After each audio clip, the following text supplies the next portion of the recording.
Welcome back to Tima podcast. I do apologize for the lengthy delay in this episode and in general the delay of episodes. I was quite busy with other stuff. I am, after all, a university student and there were lots of things to do.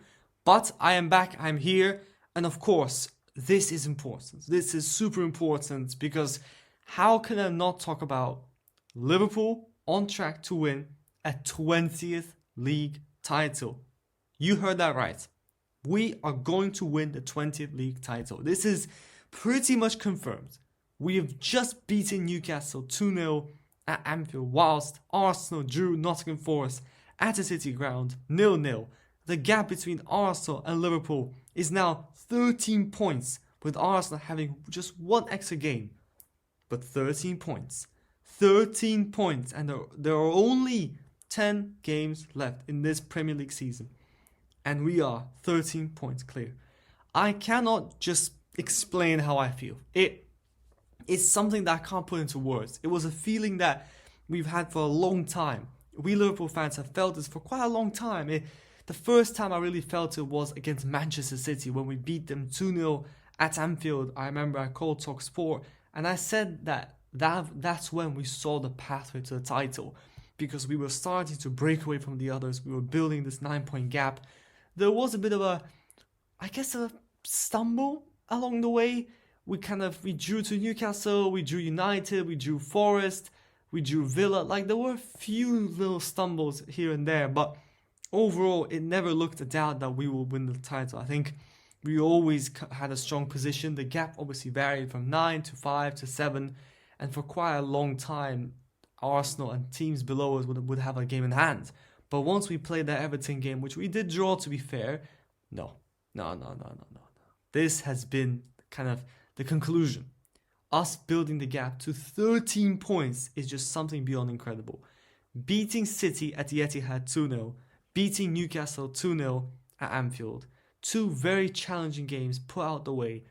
I think it's fair to say that the league has been won and we will win a record equaling 20th title. It is sensational, glorious, beautiful, just absolutely phenomenal. And the whole story of Arne Slot coming in first season, nobody expected us to win it. They all doubted us all along the way. All along this title race, people were doubting us and they still doubt us. Now, I'm not saying we've won it already. That's not correct. We can't just say we've won it and just give up. We need to keep pushing. There's still lots of work left to do. As Zoboslai said it in his post-match interview, by the way, congrats to him on man of the match, but you've got to keep pushing. We've got to work game by game. We can't just say, we've won the league, let's move on. I'm just saying, I think we've sealed it now, because the gap is just undeniable. If 11 points was already a lot, if 9 points was a lot, 7 is still quite a lot, but 13 points, even if Arsenal have got a game in hand, is sensational, given the fact that Arsenal still have got Saka injured, Ben White's just returned, then Martinelli is injured, Havertz is injured, Jesus is also out for the whole season. So, yeah, I think we've won the league. That's phenomenal news. And the game itself was brilliant, actually. It was a fantastic performance by the boys. I think we could have definitely had a third goal. Very kind of strange call by the referee towards kind of the later stages of the game to disallow a third goal by us. It was from a corner, and apparently we fouled a player, but yeah, I don't get why that was chalked off. We should have had a penalty early in the game when Salah was quite blatantly tripped up by Lewis Hall, but apparently Salah fouled him first, which he really didn't. He kind of just leaned into him a little bit, which is normal. But yeah, the referee clearly didn't want us to win, I guess, in some ways, but I'm not going to say that. We won the game 2-0, it doesn't matter. I think a couple of decisions went against us, but it ultimately doesn't make a difference. And what can I say? Well done to Dominic Szoboszlai, first of all, for that brilliant first goal to put us ahead. Luis Diaz with the assist, and then Ales McAllister with an assist from Mo Salah. I mean, look, with Mo Salah, is there really a point in me praising him? Really? Do I need to repeat again that he is the best player in the world? Do I need to repeat again how... I'm not even going to start saying the stats. It honestly just makes no sense, does it? Just to start saying the stats and everything. We all know the stats. He's the best player in the world. He's got the most Premier League goals, most Premier League assists. I mean, he's got the most everything, basically. Goals and assists, everything. He's just phenomenal, beyond this world. He's absolutely brilliant, and this game epitomized his brilliance in that, first of all, an assist from Alex McAllister, a very clever assist. He waited with the ball whilst kind of dancing around inside the box, and then lays it off to McAllister, who, by the way, fair play, what a finish. And Alex McAllister is a warrior. I mean, he keeps on getting fouled and beaten up during the games, but he's always fighting, never giving up. And then we've got obviously good that Wataru Endo, Joe Kwanzaa coming off the bench on the 77th minute. Obviously, it's always good to see our players like Trent, Gravenberch, McAllister, Diaz getting some more rest.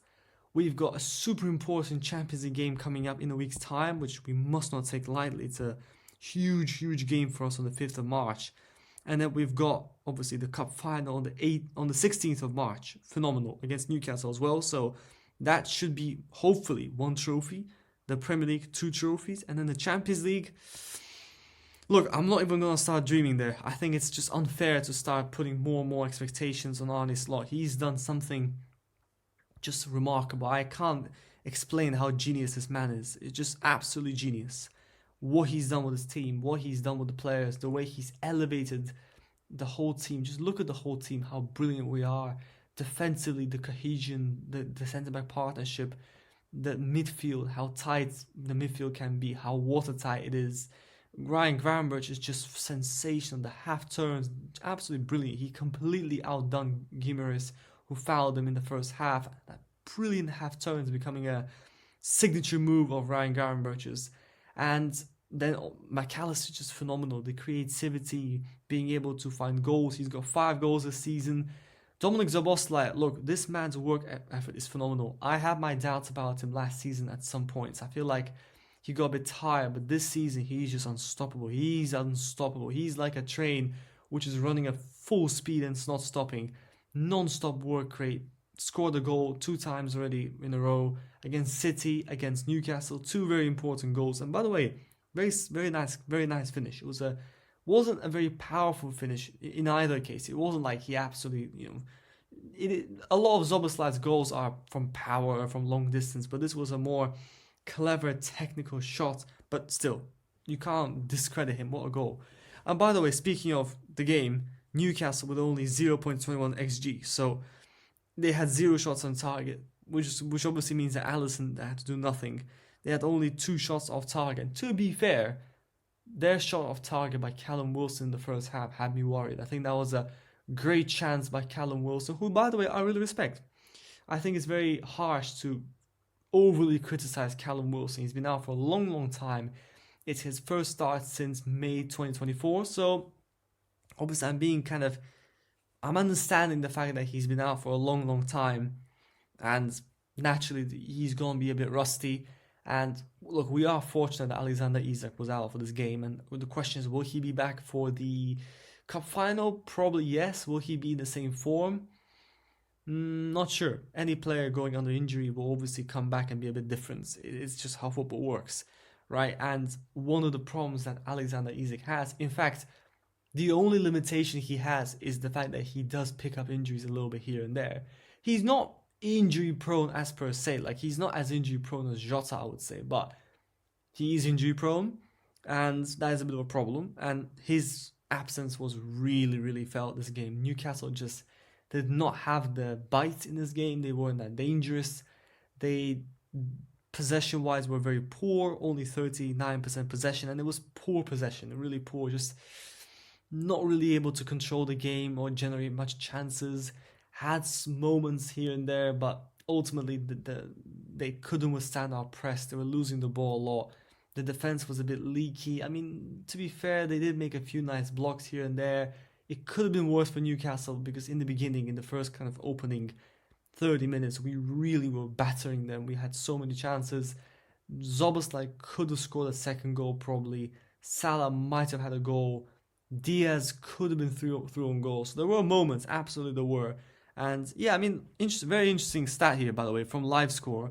So Liverpool, 62% possession. Newcastle, 39%. Very cool. So there was 101 possession in total. Very nice. Interesting. We had 4 corner kicks. They had 2. Obviously, as I mentioned, there was a bit of a Strange disallowed goal at the end, which I don't still quite understand. But anyways, we had 1.56 xG compared to Newcastle 0.21. Look, this was a game of Liverpool, really. The Newcastle weren't at all in this game. At all. It wasn't even close. They didn't generate really any chances. They didn't really do anything much. It was a very tough game for them. And they're still in a good league position. I will not deny that. They are 6th place with 44 points. They are only 2 points off 5th, so they're definitely in contention for the Champions League spots, which would be their kind of objective, I would say. Do I think they'll get Champions League? That's a good question. I think that it depends probably a lot on injuries. They seem to be fairly doing well with that. If Isak comes back in due course, I know he has a groin injury, not sure for how long he's out, but I would assume that, I mean, realistically, right, it's coming down to Chelsea and Newcastle. I think City probably will be 4th. Nottingham Forest are 3rd with 48 points, so Newcastle are definitely in for a shout there. I think they've got a very good attack. They've got a fairly decent defense in moments, although overall they are a very inconsistent team, and they seem to be losing some games which you don't expect them to lose, which is the problem they have, is just the inconsistency. First they absolutely destroyed Arsenal, right? Then they got destroyed by Bournemouth at home. They destroyed Wolves away. They beat Arsenal in the cup. They beat Bromley in the FA Cup. I mean, that's kind of not very difficult. They then beat Birmingham City in the FA Cup again. So FA Cup is probably quite important for them, I would assume. And then they got destroyed by Manchester City 4-0. They were up 4-1 against Nottingham Forest at home. The game finished 4-3 in their favour. And then now they've lost to us 2-0. So it seems to be very patchy for them. Very, very patchy. Very reliant on obviously their top player, which is Alexander Isak, who has scored 19 league goals this season for him. He's been nothing short of sensational. 19 goals, 5 assists. I would easily sign him at Liverpool. Reports are coming out that apparently he's one of the targets for us, although given our ownership model and who we are, I don't really expect us to sign him. I don't think we're going to spend all that money on Isak, given the fact that left back and midfield are probably other priorities as well. But look, I want to credit Newcastle for the fight. They're a very good team.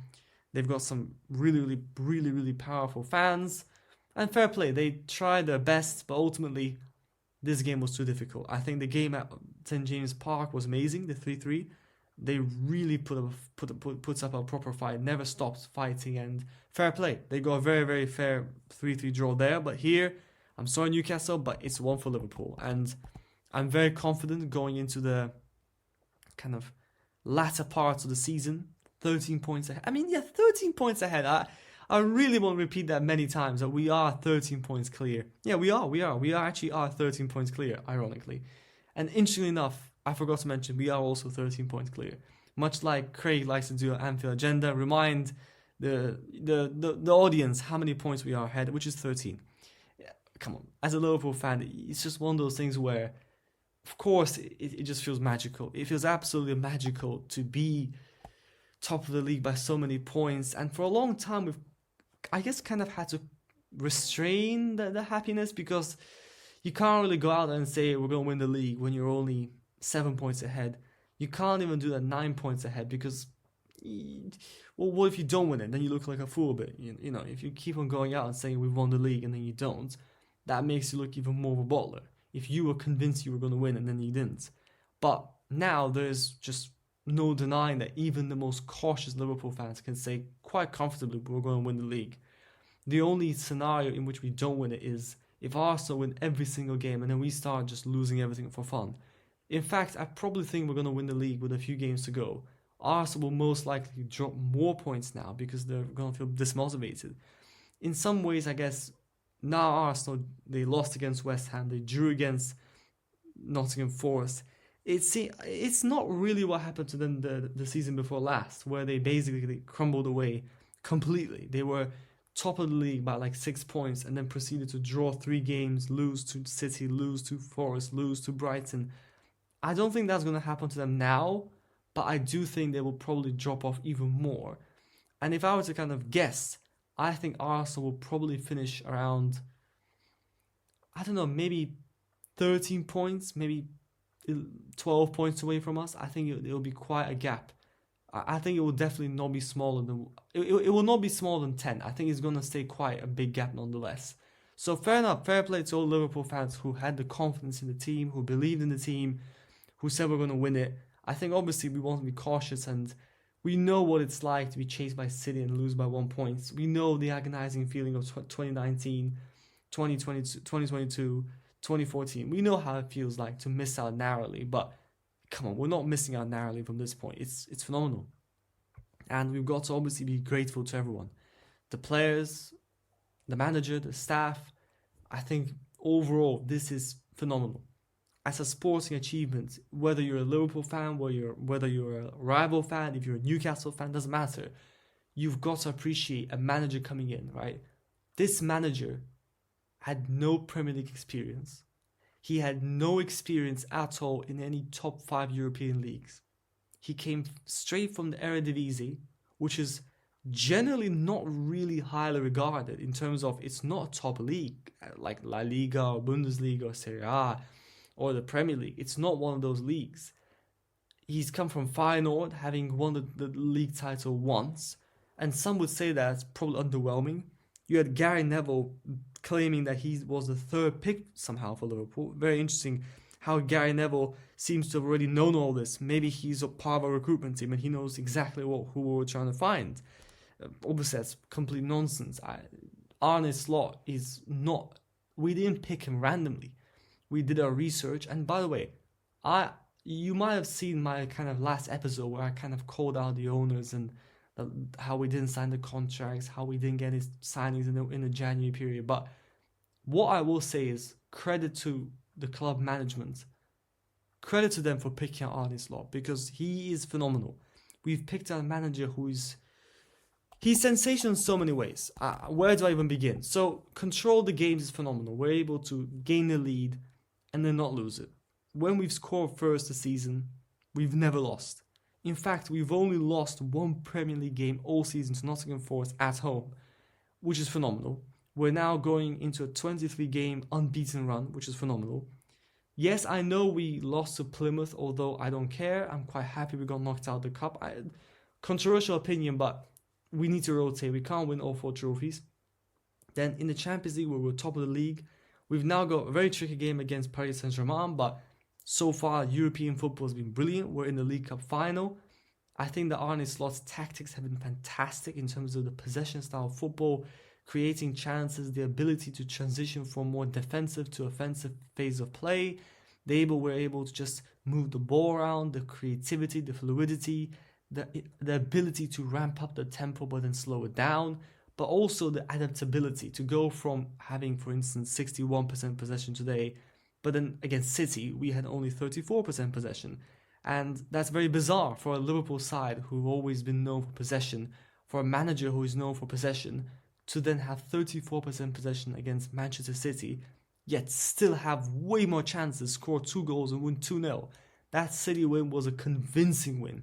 It was a convincing, strong 2-0 win, even though they had all the ball. They did nothing with it. They barely had any chances. Yeah, Marmoush had sort of a chance, a goal chalked offside, and he was offside by quite some distance.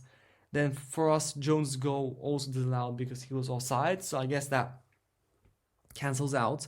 But the game was brilliant. We won that game convincingly, very, very well. What a game that was, and what a game this was. 2 brilliant performances in a row. And this just came at a time when people were starting to have their doubts. Just asking question marks. We drew Everton. We beat Wolves in what was a relatively uninspiring game.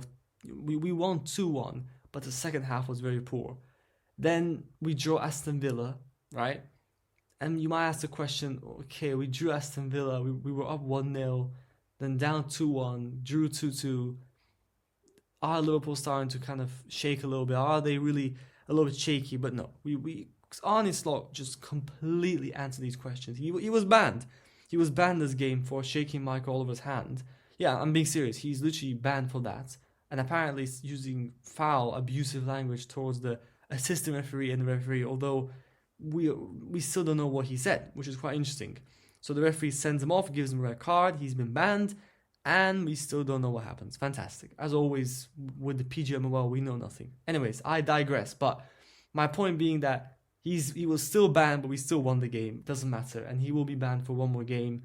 But it just seems like we've answered all the questions. Every time we've had questions, we've answered the questions. Every single time we've had issues or something, we've answered them. And people might say, oh, you got lucky, you had no injuries. Well, hold on a second, we had no injuries. So Jota being not fit or injured for most of the season.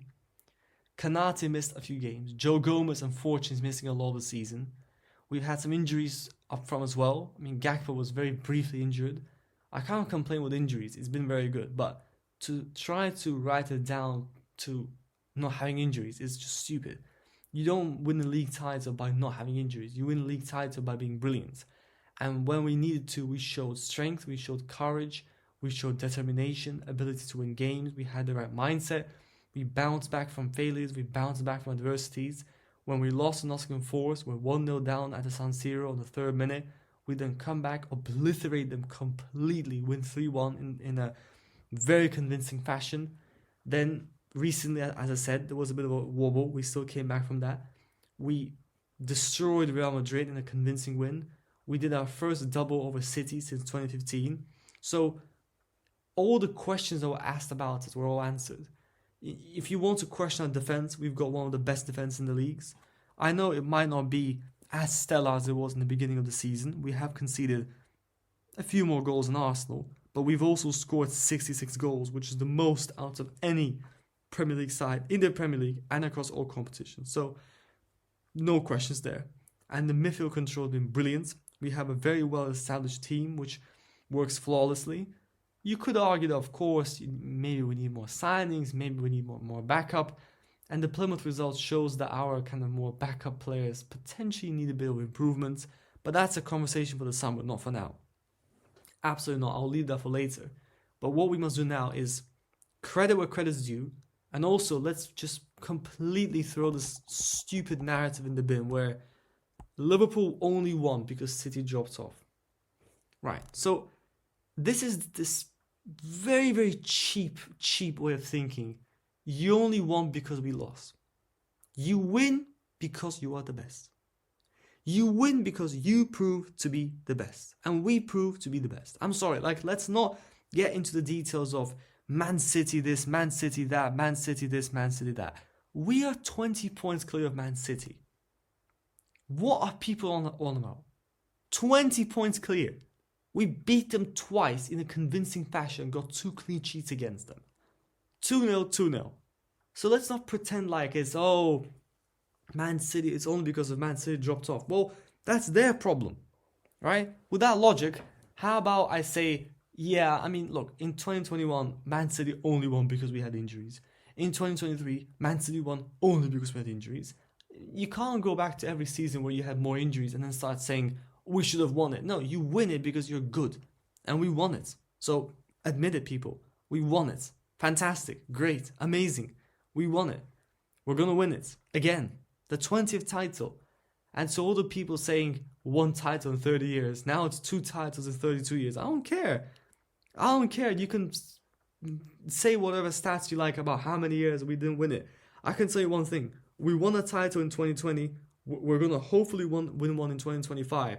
So in the last 7-8 years, we have been the only team to beat Man City. Nobody's done it. Nobody's come close. Arsenal, no matter how much they try, they finish second again. And I bet you they will finish second again next time and next time and next time again. They can't win. And in fact, next season, look at how bright things are. Even if Trent leaves, let's say he leaves, but let's say Van Dijk and Mohamed Salah stay. We've got our youngsters, Conor Bradley, we've got Stefan Barstetic coming back from loan, we've got other players coming back from loan, we've got, hopefully, I would assume, money to spend. We can make some good signings, sell Nunez, get a striker, get a left back, get a midfielder. Look, the future can be so bright for us, and we can keep on going further and further. But right now what matters is the fact that we are on course to win a 20th Premier League title. So congratulations to all Liverpool fans for kind of being here and believing. Let's keep going. That's the main thing. Let's keep going and keep fighting. We want to finish the season strong. We want to have a good points tally. Of course, I would say focus more on the Champions League once, I guess, once we reach the later games. Of course, we're going to start prioritizing the Champions League. A bit like what City did when they won the treble. Those last few games, they kind of played their B team, I remember. They played Chelsea and played their B team and still won.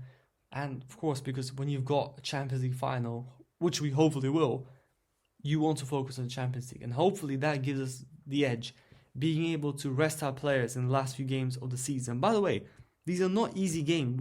We've got still quite a lot of fairly challenging games. So if we're able to kind of win the league title by, let's say, match day 35 or match day 34, then that means the last few games we've won by definition. And then rather than wasting time and wasting players' energy on those games, we could try to rest players like Van Dijk or Mo Salah or, for instance, Ryan Gravenberch, because after all, they put in immense amounts of effort. And look at that. The last 4 games are Chelsea, Arsenal, Brighton, and Crystal Palace. So if the gap is 13 points going into those last 4 games, obviously 4 times 3 is 12. We win the league by definition. So we could win the league on the 26th of April if Arsenal would somehow lose their game in hand. We could be winning the league by the 3rd of May if we beat Chelsea. And if we keep the gap above 9 points, then that means we win the league, because 3 games are 9 points. So going into the Arsenal game, if we're ahead by more than 9 points, that's it. We've guaranteedly won the league.